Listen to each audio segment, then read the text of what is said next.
ایک صحابی آئے، یا رسول اللہ میرا پڑوسی ہے، اس کی کھجور ایسے ٹیڑھی ہو کر میرے گھر میں چند اس کی شاخیں ہیں، ان پہ پھل لگتا ہے، وہ ٹوٹ کے گرتا ہے، میرے بچے اٹھا لیتے ہیں، ہم غریب ہیں، وہ بھاگا بھاگا آتا ان کے منہ سے کھجور نکال لیتا ہے، اس کو کہیں کہ بچوں پر اتنی زیادتی نہ کرے۔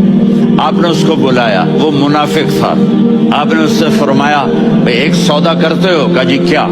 کہا یہ کھجور مجھے دے دو اور اس کے بدلے جنت میں کھجور لے کے دوں گا۔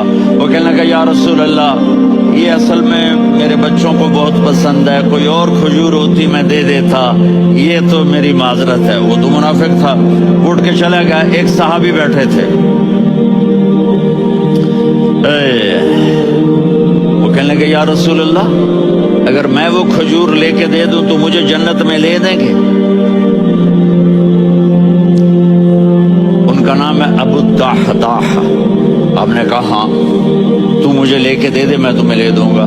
وہ اس کے پیچھے چلے گئے، اے بھائی کتنے میں بیچو گے؟ میں نے کہا جا جا، میں نے اللہ کے نبی کو نہیں دی، تمہیں کیسے دے دوں؟ کہا اچھا بھائی منہ سے بول کتنے لینے ہیں؟ تو اس نے جان چھڑانے کے لیے کہا کہ اپنا سارا باغ مجھے دے دے، کھجور لے لے۔ باغ میں 600 کھجوریں اور یہ کھجور کسی اور کو دینی ہے۔ تو کہتا ہے پکے ہو، پھرو گے تو نہیں؟ کہا میں پاگل ہوں، میں پھروں گا؟ مجھے 600 کھجوروں کا باغ مل رہا ہے۔ انہوں نے کہا ڈن، کھجور میری، باغ تیرا۔ وہ بھاگے بھاگے آئے، یا رسول اللہ میں نے سودا کر لیا۔ کہا کیسے کیا؟ کہا سارا باغ دے کے کھجور لے لی۔ آپ نے کہا پھر میرا سودا بھی بدل گیا۔ کم من عدق رداح ودار فیاح لأبی الدحداح فی الجنہ۔